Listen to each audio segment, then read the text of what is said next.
Okay, so originally what I was going to do was I was just going to repair this guy here. So when I took it apart, I ended up wrecking it. So I thought, well, what can I do? So I thought, I'll go on eBay. I have the wattage and everything of the laser that I'm replacing. So I thought, why not just order a laser? Well, I found 10 of them for fairly cheap. It was, I think, $14 Canadian. Can't go wrong with that there. So all I did is I removed the laser,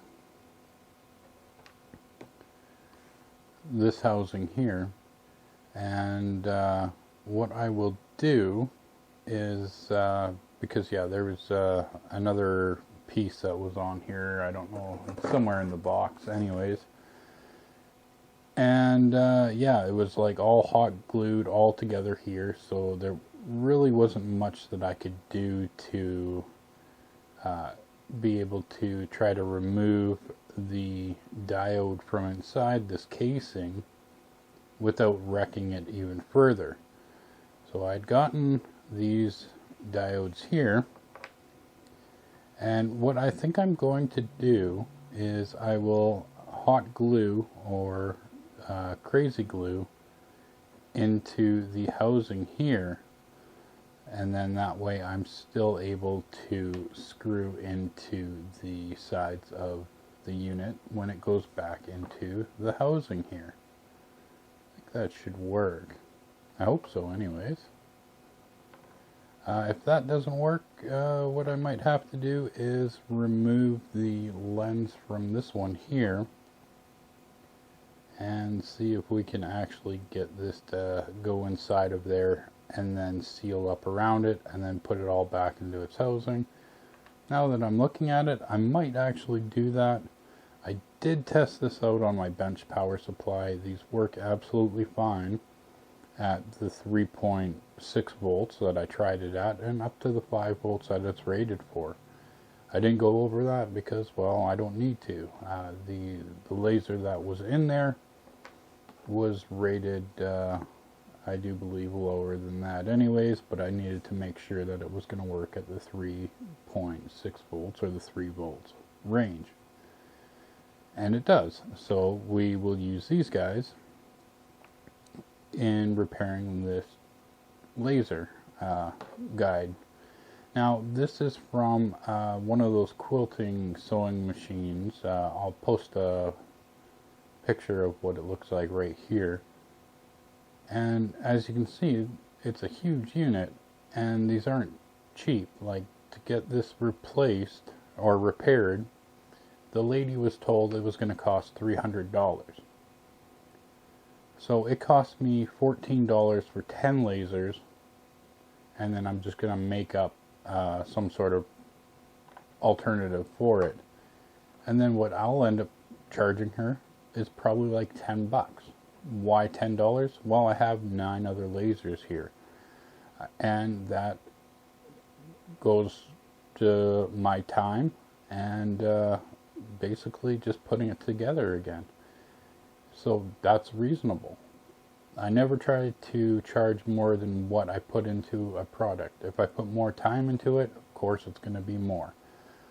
But if I'm just pulling apart a laser, putting in a new one 5 minutes later, and each of these being like $1 a piece or $2 maximum, why would I charge her more than what I actually do for time? Most places will charge you a flat rate of 60 to 30 or 60 or $100 shop rate or whatever it is. Absolutely ridiculous for something that takes 5 minutes and maybe a few minutes of research to find out what part you need to order and to get that repaired for them. Now, I did look online, and it was $300 US to actually replace this unit, not repair it. But the person that they had talked to said it was going to be $300 to repair it. So I just assumed they would probably just pull out the insides of the other one and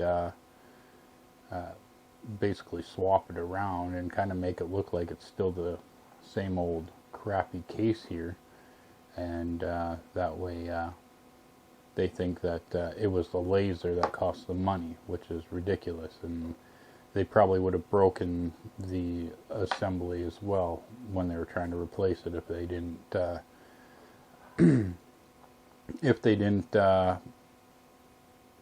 desolder it down at the base here first and then swapped it out that way. So remember, when you're getting stuff repaired, just a little bit of research goes a long way. So instead of being charged $300 US plus whatever they would charge for whatever fees or whatever they want to, you know, this lady would be just completely being taken advantage of. And yeah, you can buy the replacements of this laser on the online for that $300 US. So still not worth it when I can buy a bunch of lasers and do it, but that's me, I can do it, whereas they wouldn't be able to, so they get stuck buying these expensive replacements. So with that being said, I'm going to get this soldered up, and I'm going to look into probably using this housing so that way it'll all fit back in there properly. But it won't fit that way, but it will fit this way, but I'll have to knock out that lens, so maybe I'll just heat that up and see if I can get that out. Looks like there's a little retaining clip in there, so maybe I'll try to get that out first. So I'm gonna go ahead and get this repaired, and then I will test it out just to double check to make sure everything's good, and we'll get this back to her.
Well, there you have it.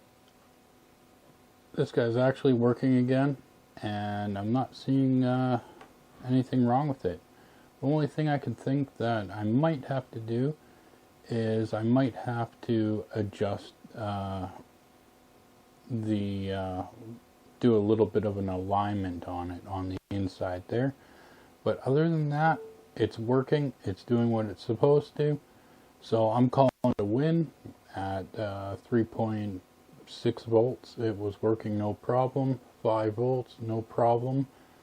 I have it all encased in the old shell, minus where the old diode was. Now that old one there, I might see if I can pop it out and maybe rig up a new one that I can put one of these other ones into, and that way If something does happen to her laser guide again, then I can just quickly pop in the new one, screw it on to the housing that's already on there after I remove the super glue. If you missed it, I did glue my hand open and somewhat shut. I was pouring it and I decided that I couldn't see it being poured onto the part.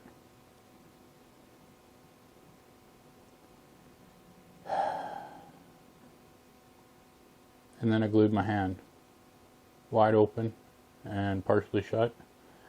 So it hurt like crazy when I tried to open it again. Well, that was a little bit annoying. Anyways, what I was saying before my camera battery decided to die is,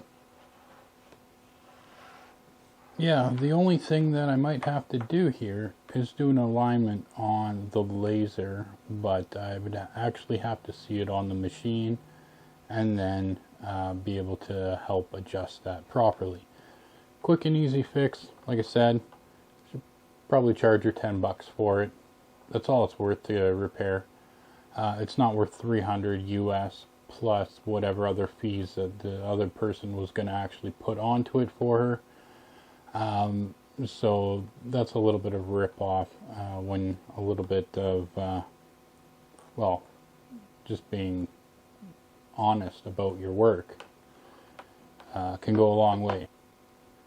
So that's it for me for today. So thanks for watching, everyone. You have a wonderful day, a wonderful week, and we'll see you next time. Take care, eh?